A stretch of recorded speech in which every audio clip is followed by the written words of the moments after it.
Y ahora, Señor, imploramos que tu Espíritu Santo siga conduciendo nuestras vidas. Y en los siguientes minutos que te dedicamos al estudio de tu palabra, suplicamos que tu Espíritu Santo sea nuestro Maestro y Jesucristo sea glorificado entre nosotros. Lo agradecemos en tu nombre santo. Amén. Una de las historias que nos llaman la atención desde niños es el día cuando Jesús decidió hacer un alto en el camino y tomar un momento especial para descansar. Parecía ese el propósito, mas no lo era, porque la Biblia nos registra en San Juan, el capítulo 4, que ese día Jesús, después de escuchar algunas críticas donde se encontraba, decidió ir a Galilea. Y el camino entre Judá y Galilea pasaba por una zona que para los judíos era sumamente desagradable. Era la zona donde habitaban los samaritanos. Los samaritanos eran personas que formaban parte de un pueblo cuando el pueblo de Israel decidió seguir su propio camino y desobedeció las indicaciones del Señor.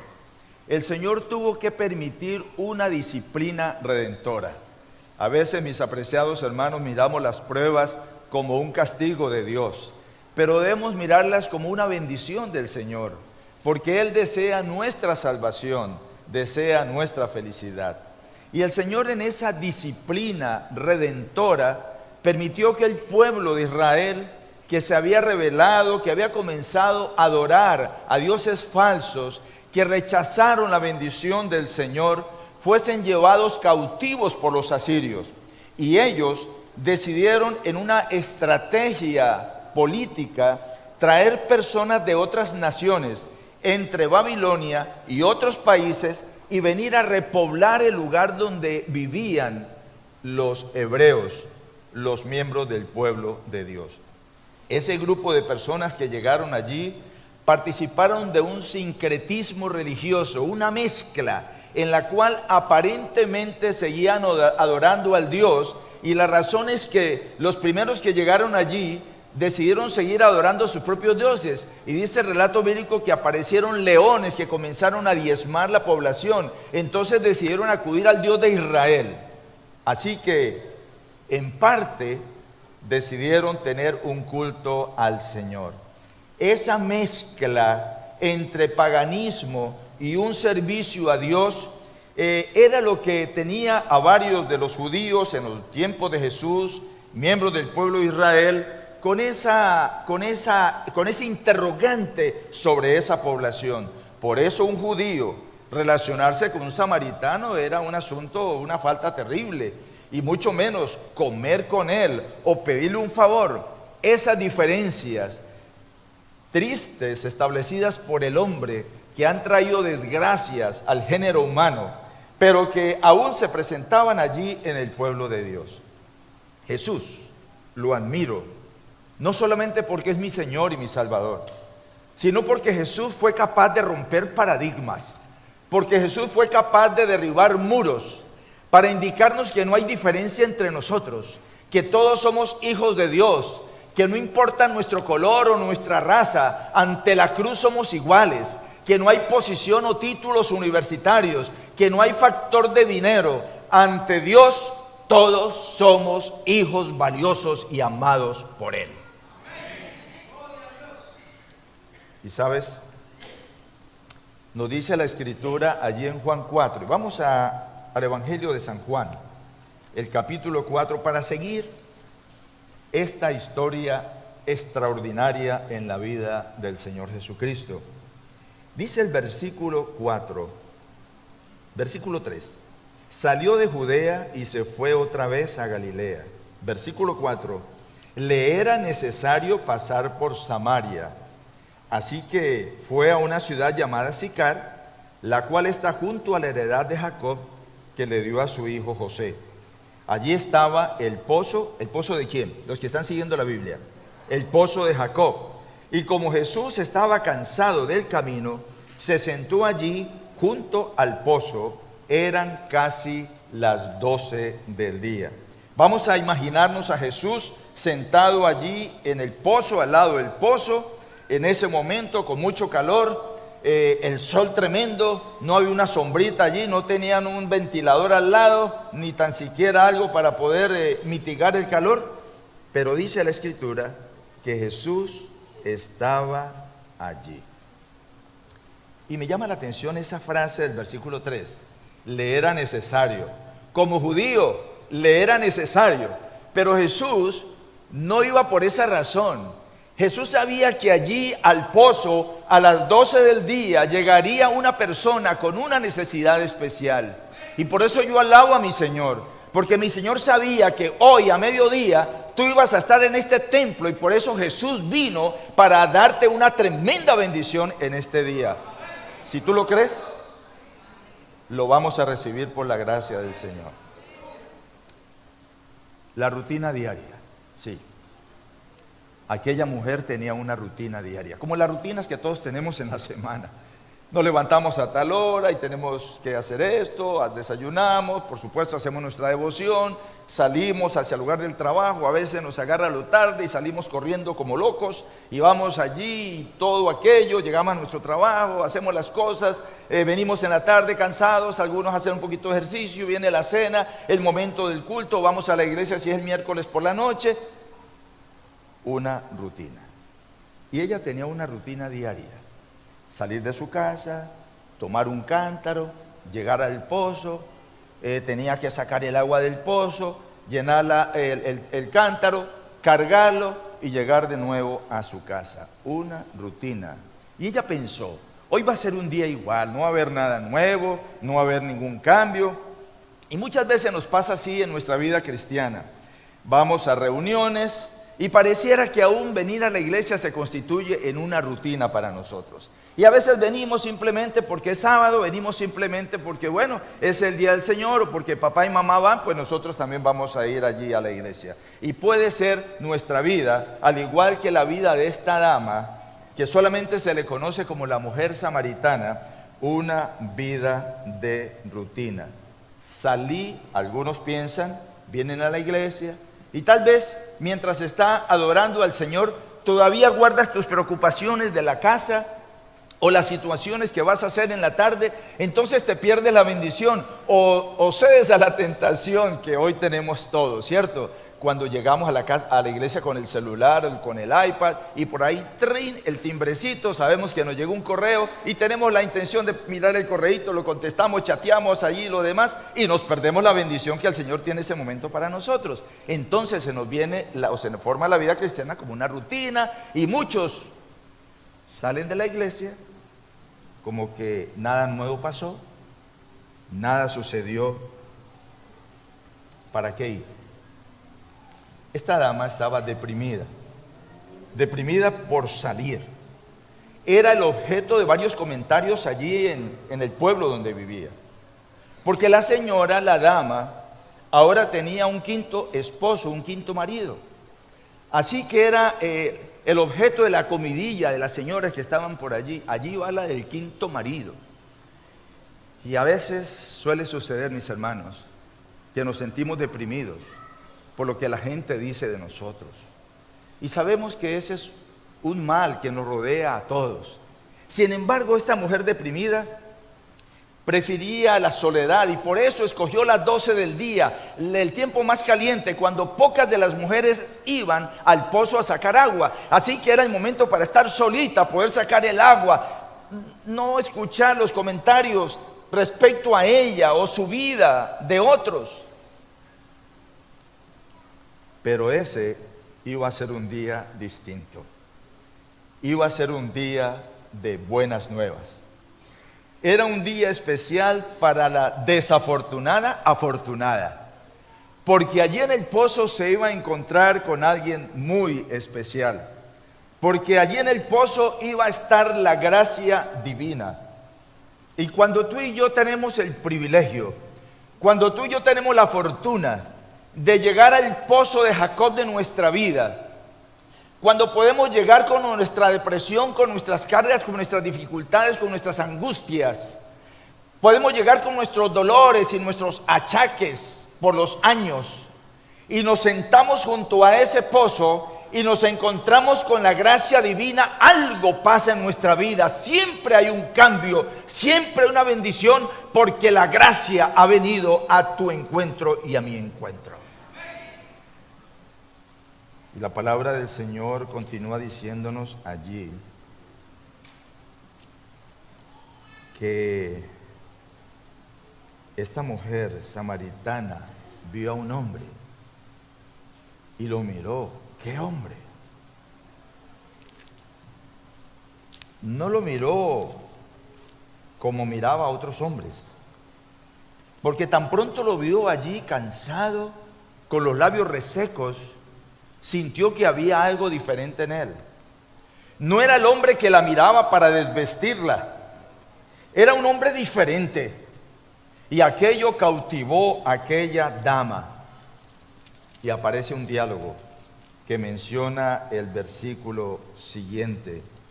Nos dice: la samaritana, versículo 9, le dijo: ¿cómo es que tú, eres judío, me pides de beber a mí, que soy samaritana? Y es que a los judíos y los samaritanos no se tratan entre sí. Barreras. Y aquí hay una barrera que se derrumba. Y la barrera se derrumba a través de pedir un favor, un servicio. Mujer, ¿me puedes regalar un vaso con agua, por favor? Increíble. Un judío haciendo esa solicitud. Pero Jesús le respondió, versículo 10: si conocieras el don de Dios y quién es el que te dice dame de beber, tú le pedirías a él y él te daría agua viva. Allí está la diferencia, querida familia de Dios, en esta mañana. Porque cuando nos encontramos con ese hombre extraordinario, cuando podemos discernir que en él hay un amor sin límites para nuestra vida, cuando podemos entender que él nos mira para sanarnos y redimirnos, así es nuestro encuentro con el Señor Jesucristo. Porque ese encuentro hace posible, de acuerdo a esta palabra del Señor, que otra oportunidad aparezca en nuestra vida, para nuestro ministerio, para nuestra propia familia. Para esta mujer fue un choque, sí, así también es un choque cuando tú y yo nos encontramos realmente con el Señor Jesucristo. No con el Jesús de Navidad tradicional, no con el Jesús de Semana Santa tradicional, no con el Jesús que lo saludamos a ratitos o al cual acudimos cuando estamos en situaciones de dificultades. No, es con el Jesús que te mira, es con el Jesús que te analiza, es con el Jesús que conoce lo interno, que a los demás los podemos engañar, nos podemos colocar una careta, una máscara, pero ese Jesús no, porque Él tiene rayos especiales para comprender lo pormenor de tu vida. Pero aunque te comprende, aunque te conoce, aunque me conoce como somos, sin embargo te dice y me dice: te amo. Te amo. Y sabes, el choque para la mujer aparece cuando ella le dice: no tienes con qué sacar el agua. Y él le respondió: yo tengo un agua totalmente diferente, y el que toma de esta agua que yo le doy no va a tener sed jamás. Y ella le responde: Señor, entonces dame de esa agua para que yo no tenga que venir más al pozo. Hay bendiciones materiales, pero la esencia son las bendiciones espirituales que recibimos del Señor. Y entonces, en este intercambio aparece un momento muy especial, cuando ella le reconoce como el Mesías ante su declaración de fe, y él le dice: ve y trae a tu marido. Y ella le responde: es que no tengo marido. Y el Señor le dijo: hija, 1, 2, 3, 4, 5 has tenido, y el que tienes ahora no es tu marido. ¡Wow! Estoy ante un profeta de Dios. Choque con la realidad. Ella trató de buscar evasiones, como muchas veces nosotros tratamos de evadirnos. Pero con Jesús no hay manera de evadirnos. No pudimos huir de la realidad. ¿Por qué están fracasando tantos matrimonios cristianos hoy? Porque tratan de escapar, de huir de la realidad. La realidad de que no somos iguales. La realidad que ella es diferente. La realidad que tiene otros gustos y otras maneras. La realidad que a él le gusta de vez en cuando sentarse a mirar su programa y entonces no es el momento de ayudarle allá en lo que tú quisieras que él hiciera.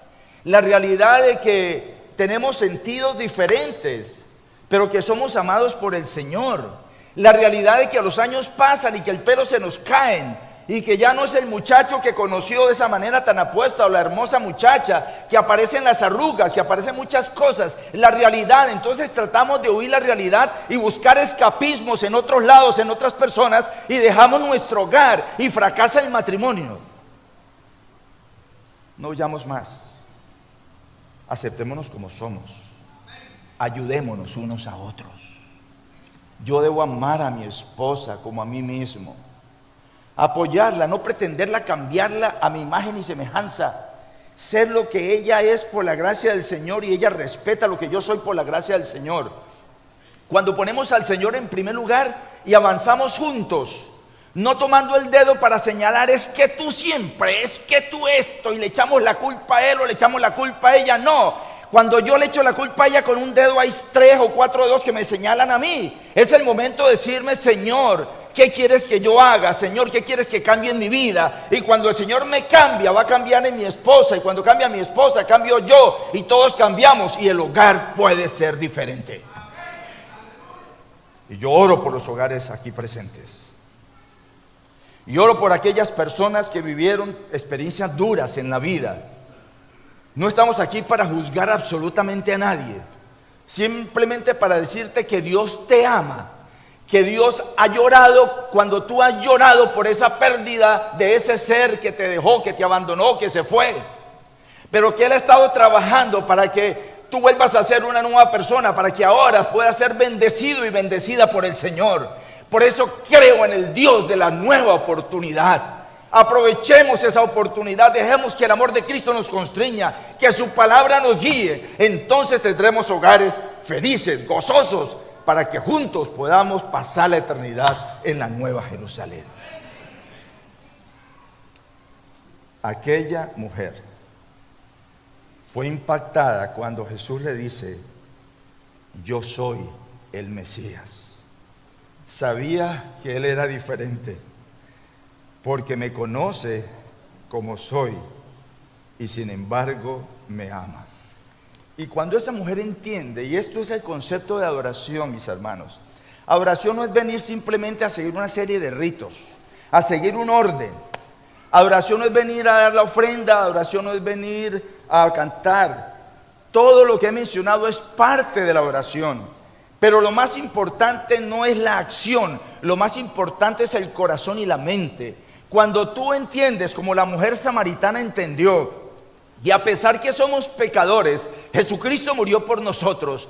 Cuando entendemos que en la cruz del Calvario pagó lo que yo tengo que pagar. Cuando entendemos que a pesar de mis fallas, de mis equivocaciones, esta misma mañana o anoche o ayer, todavía la gracia está a mi alcance. Entonces cuando entro en esa experiencia con ese Dios y entiendo su palabra, que me abraza, que me besa, que me anima y que me dice todo lo puedes en Cristo que te fortalece, entonces dentro de la profundidad de mi alma surge como aquella mujer un gozo, una alegría. No se quedó con Jesús, se fue corriendo al pueblo. Vengan amigos, vengan, aquí hay un hombre maravilloso, está junto al pozo de Jacob. Vengan, Él me ha dicho todo lo que tiene que hacer. Y entonces otra de aquellas mujeres que no faltan en la iglesia. ¡Ja! Otro, ahora va por el 7º marido. Se encontró con otro allá en el pozo. Así son muchos. Pero ella había encontrado al Dios de su vida, a su Salvador y su Señor. Y cuando nos encontramos con Él, no importa lo que diga la gente. Cuando nos encontramos con Él, Él es el centro de la alabanza. fluye una adoración y venimos y tan pronto entramos por esa puerta, entramos a su casa, a su altar, a su presencia. Venimos no solamente para saludarnos y encontrarnos, es parte de la comunión y hay momentos para que lo hagamos. Venimos para adorarlo al Señor. Venimos no para escuchar al del canto, las alabanzas que ellos cantan solos y nosotros observadores, no.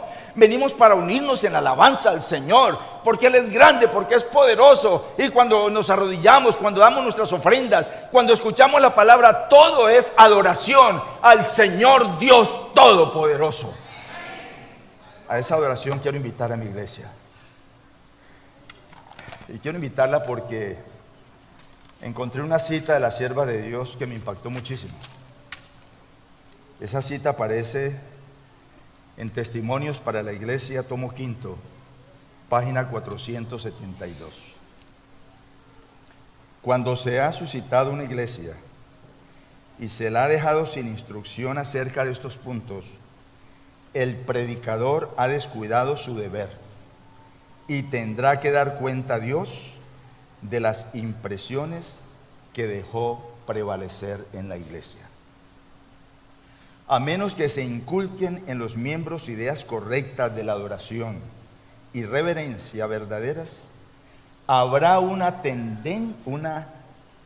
creciente tendencia a poner lo sagrado y eterno al mismo nivel de las cosas comunes, y los que profesan creer la verdad ofenderán a Dios y deshonrarán su religión. Yo siento esta carga inmensa, mis hermanos. Sé que la iglesia Miami Central es una iglesia maravillosa. Ustedes son hijos amados por el Señor. Quienes esta mañana nos acompañan, quienes nos siguen a través de la internet, los saludamos con mucho amor en Jesucristo. Estamos aquí para adorar al Señor.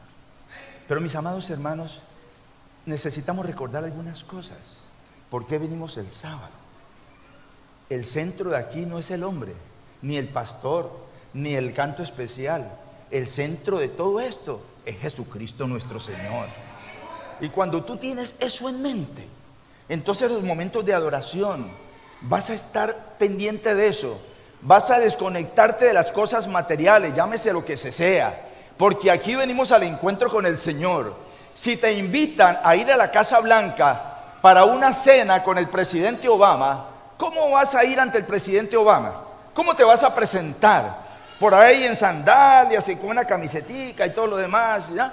Y un sombrerito. Vas a ir bien presentado, bien presentadita, porque te vas a entrevistar con el presidente de los Estados Unidos de Norteamérica. Pues bien, la cita del Señor es la mayor de todas. Así que nos presentamos físicamente de la mejor manera que podamos, dentro de lo que tenemos nosotros, lo mejor que podamos para el Señor. Pero más que las cosas, más que lo que traigamos, es el corazón abierto, es el espíritu dispuesto para que el Señor entre en mi vida, para que su palabra se encarne, para que no sea un simple sermón más, sino que sea vida, que sea el agua que en mí salte para vida eterna.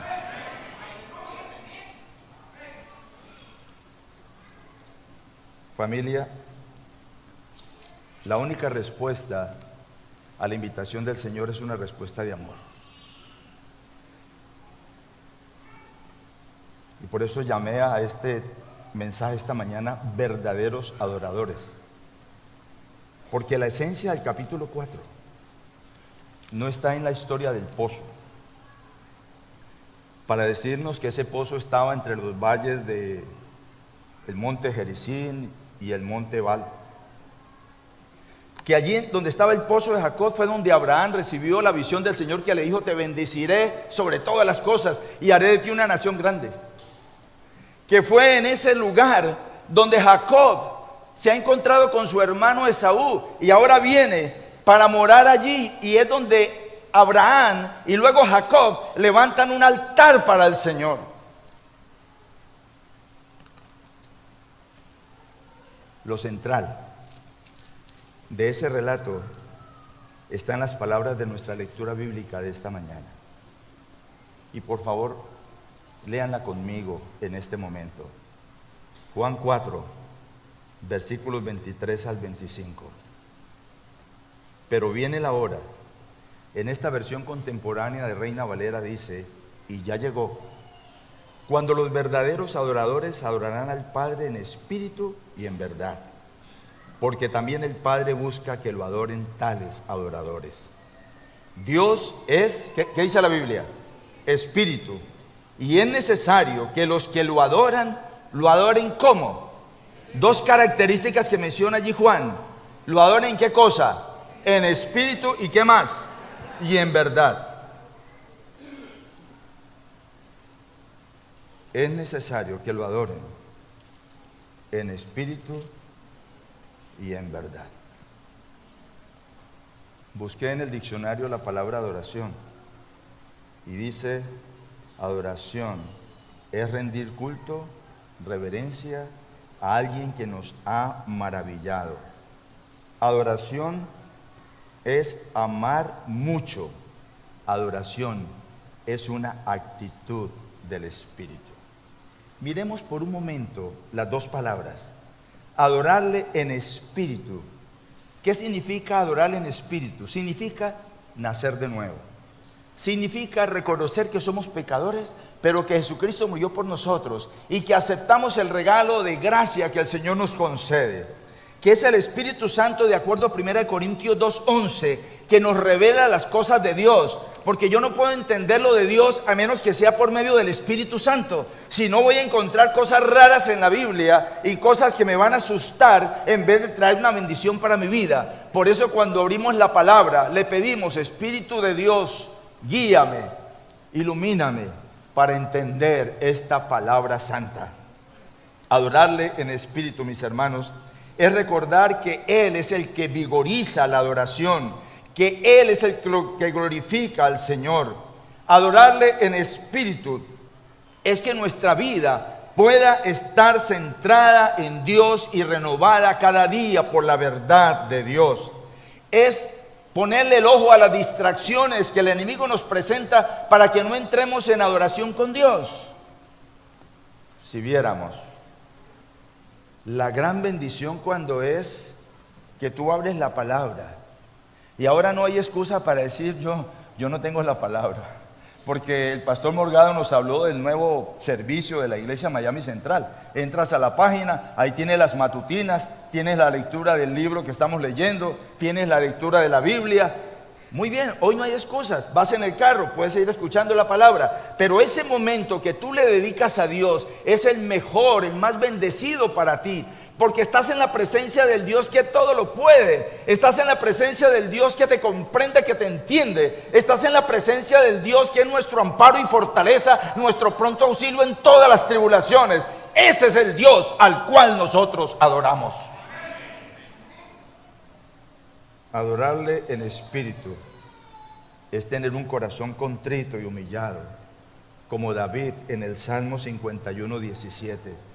Señor, me he equivocado, pero crea en mí, oh Dios, un corazón limpio y renueva un espíritu recto dentro de mí. Adorarle en verdad, ¿qué significa? Significa que toda adoración es una respuesta a la verdad de Dios. ¿Y cuál es la verdad? Jesús dijo en San Juan 17:17, tu palabra es ¿qué cosa? Tu palabra es la verdad. David, en el Salmo 119, 142 dice, tu ley, Señor, es la verdad. Así que podemos nosotros acercarnos con corazones dispuestos para que esa verdad del Señor se manifieste y se entronice en nuestra vida. Primera de Timoteo, capítulo 3, versículo 15, el apóstol Pablo nos dice esta mañana, primera epístola de Pablo a Timoteo, capítulo 3, versículo 15, para que, si me tardo, sepas cómo conducirte en la casa de Dios, que es la iglesia del Dios viviente, columna y baluarte de la verdad. Cierro la reflexión de esta mañana con una cita del espíritu de profecía.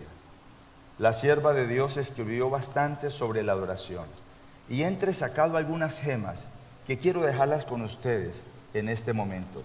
La primera gema que encuentro aquí, mis hermanos, dice de la siguiente manera: es para nosotros los pastores, los ministros, comienza con nosotros. El poder de Dios es el único capaz de cambiar el corazón humano e imbuirlo del amor de Cristo. El poder de Dios es el único que puede corregir y dominar las pasiones y santificar los afectos. Todos los que ministran deben humillar su corazón, someter su voluntad a la voluntad de Dios y ocultar su vida con Cristo en Dios. Así que cuando nos levantamos para predicar aquí, no estamos para exaltar al hombre, no estamos para hablar de las grandezas del hombre o de la elocuencia del hombre. Estamos aquí para que quien se presenta aquí se esconde para que Jesucristo sea glorificado. Él es el que va a aparecer en cada púlpito cuando abrimos la palabra, en cada momento de adoración y de predicación de la palabra del Señor. Y ahora, nuestra actitud. Escuchen lo que mencionó o escribió ella en esta declaración que me impresiona muchísimo. Escribió ella en Patriarcas y Profetas, página 256. La humildad y la reverencia deben caracterizar el comportamiento de todos los que se allegan a la presencia de Dios. En el nombre de Jesús podemos acercarnos a Él con confianza, pero no debemos hacerlo con la osadía de la presunción, como si el Señor estuviese al mismo nivel que nosotros. Algunos se dirigen al Dios grande, todopoderoso y santo, que habita en luz inaccesible, como si se dirigieran a un igual o a un inferior. Hay audiencia de un soberano terrenal. Los tales debieran recordar que están ante la vista de aquel a quien los serafines adoran y ante quien los ángeles cubren su rostro. A Dios se le debe reverenciar grandemente. Todo el que verdaderamente reconozca su presencia se inclinará humildemente ante Él. La siguiente declaración, mis hermanos, habla para nosotros y especialmente a los padres esta mañana. Esta declaración dice: el corazón de todo niño debiera ser profundamente impresionado por esta presencia del Dios invisible. Debería enseñarse al niño a considerar sagrados la hora y el lugar de la oración y los cultos públicos, porque Dios está allí. Y al manifestar reverencia en la actitud y la conducta, el sentimiento que lo inspire se va a profundizar. Convendría tanto a los jóvenes como a los ancianos estudiar, meditar y a menudo repetir las palabras de la Santa Escritura que explican cómo debe considerarse este lugar sagrado ante la presencia de Dios. Mis amados, yo quiero invitarles para que nos ayuden a hacer de este santuario el centro de la presencia del Señor. Cuando ustedes vengan al culto, si los niños van a comer, por favor, denles de comer afuera. Las personas que nos ayudan con la limpieza han encontrado después que terminan cultos cantidad de comida tirada por allí. Y este no es un restaurante, este es la casa del Señor. Si los niños necesitan comer, denle la comidita antes y van a venir para adorar al Señor. Cuando nosotros estamos aquí, mis hermanos, algunos sábados he encontrado en la tarde personas acostaditas, durmiendo acá. Yo sé que estamos cansaditos. Si hay un lugar, yo le presto mi oficina o hay la casita, pero aquí no es un hotel. Venimos ante la presencia del Señor Dios Todopoderoso. ¿Está bien? Sé que hay familias que no pueden regresar a casa. Hemos hablado con los directores, del director de diáconos, los diáconos. Vamos a tenerles la casita abierta para que puedan ir, para que puedan estar allí con airecito acondicionado en el tiempo de calor, para que puedan estar allí con la familia, con los muchachos, pueden ellos estar con sus aparatitos, sus cosas. El sentarse aquí en esta plataforma no es que sea lugar santísimo, ni que hagamos una diferencia allí, pero sí lo consideramos un lugar santo para el Señor. No es el tiempo para venir, muchachos, a acostarnos aquí con el iPad y hacer cosas y juegos acá. No, esta es la presencia, la casa del Señor. No es para estar corriendo como loquitos por acá. Este es el lugar donde nos encontramos con el Señor. Padre, si nosotros le decimos eso a nuestros hijos y los ayudamos, vamos juntos a hacer que el Dios se goce. Miami Central, Jesús se goza porque aquí se alaba, se venera al Dios del cielo. Y termino, mis amados, con un pensamiento más de joyas de los testimonios, porque dice aquí la palabra del Señor, tomo 2, página 197. ¿Qué hacer cuando termina el culto? Cuando se pronuncia la oración de despedida, todos deben permanecer quietos, como si temiesen perder la paz de Cristo.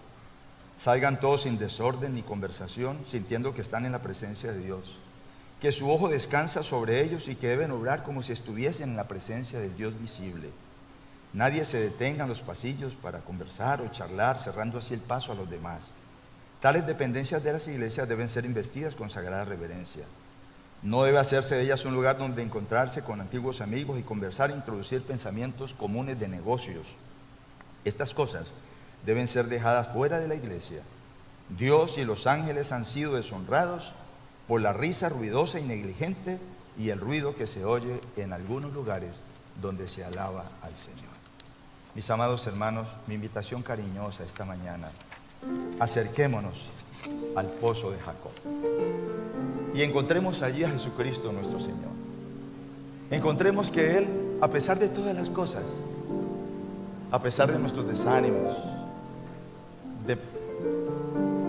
depresión, angustias, errores, equivocaciones, esta mañana está con los brazos abiertos y quiero abrazarte esta mañana y darte el Espíritu Santo, para que el Espíritu Santo tome el control de tu vida y de mi vida, de tal manera que nuestra presencia, no solamente aquí en la casa de Dios, sino donde estemos, en la cancha de juego, en el estudio, en la universidad, en la fábrica, en el trabajo, podamos recordar que somos embajadores del Señor Jesucristo.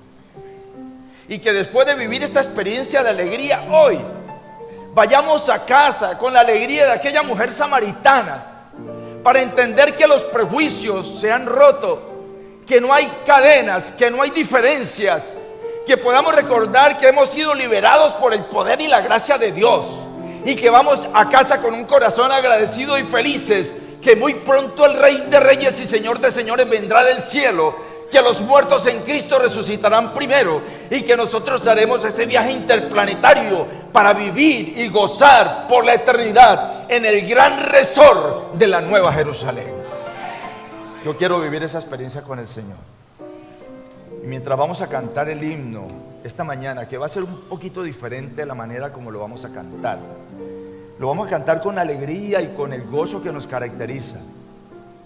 Pero no nos vamos a poner en pie en el primer momento cuando se va a anunciar el himno por la persona que nos va a anunciar ese himno, que nos va a indicar el himno que va a ser la respuesta de oración, de adoración al Señor en esta mañana. Cuando se nos anuncie, y quienes nos van a ayudar a dirigir este canto, vamos a cantar la primera estrofa sentados. Piensa en las palabras. El almuerzo ya viene, no te preocupes, tu almuercito ya está seguro allá. Pero este es el momento especial cuando tú vas a recibir una bendición especial del Señor. Por lo tanto, canta mientras estás sentado. Deja que el Espíritu del Señor toque tu vida. Tú llegaste con una necesidad. Deja que el Señor satisfaga esa necesidad ahora. Que llegaste con una preocupación. Deja que el Señor se encargue de tu preocupación. Que tenemos que mejorar en muchas cosas. Deja que el Señor nos capacite para hacerlo una realidad. Y si cuando cantamos esa primera estrofa o el coro o la segunda estrofa hay alguna palabra en ese himno que te llega a lo profundo de tu corazón y que tú deseas decirle: oh Señor, yo te adoro, yo quiero ser un adorador verdadero de aquí en adelante, entonces yo te invito a que te coloques en pie en ese momento y sigas cantando al Señor para decirle: Señor, yo quiero ser un adorador verdadero. Si no lo sientes, tienes toda la libertad de permanecer sentado y seguir cantando al Señor. Pero presiento que la presencia del Señor traerá una bendición especial para ti y para mí en este momento. Así sentados, sintiendo la presencia del Espíritu Santo, les invito a que cantemos para concluir: oh Cristo, te adoro.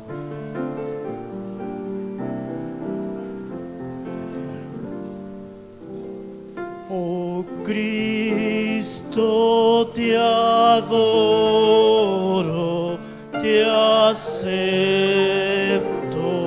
por fe.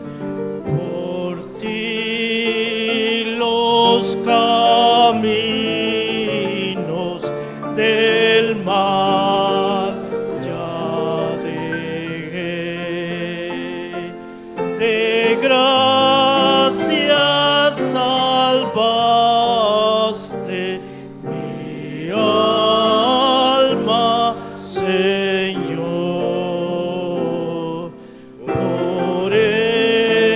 eso de hinojos te rindo mi amor.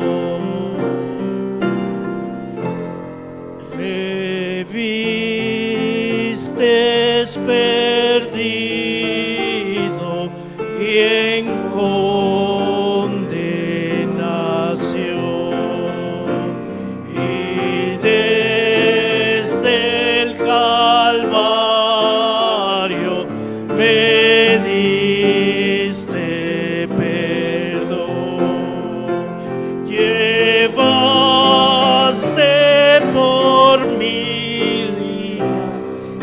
espinas, Señor, por eso de hinojos te rindo mi amor. En todo momento, Jesús, te amaré, y mientras yo viva, de ti cantaré. En valle de muerte serás mi pastor, por eso de hinojos te rindo mi amor. Por eso de hinojos, Señor, te rindo mi amor. Que el Señor nos bendiga y nos guarde. El Señor nos fortalezca cada día. El Señor bendiga cada hogar presente. Y los que tienen alguna lucha, recuerden que Jesús los ama muchísimo y que siempre hay una nueva oportunidad para amar, para perdonar y para servir. Y que al final de todas las cosas, cuando Él regrese con nuestras familias, niños, nuestros muchachos, podamos decir: este es nuestro Jesús, lo hemos esperado y Él nos va a salvar. El anciano de iglesia, Joseph, nos va a guiar en esta oración de consagración al Señor. Gracias. Oh Dios, te damos gracias, Señor, por tu gracia divina. Te damos gracias por tu amor, tu misericordia. Oh Padre eterno, ayúdanos a obedecerte. Ayúdanos, Señor, a atraer a otros a ti por tu amor, para que puedan gozar del privilegio y de la alegría que nosotros gozamos. Y al partir a nuestros hogares, te suplicamos que nos dé tu paz, nos dé tu amor y nos lleve seguro. Por Jesús, amén.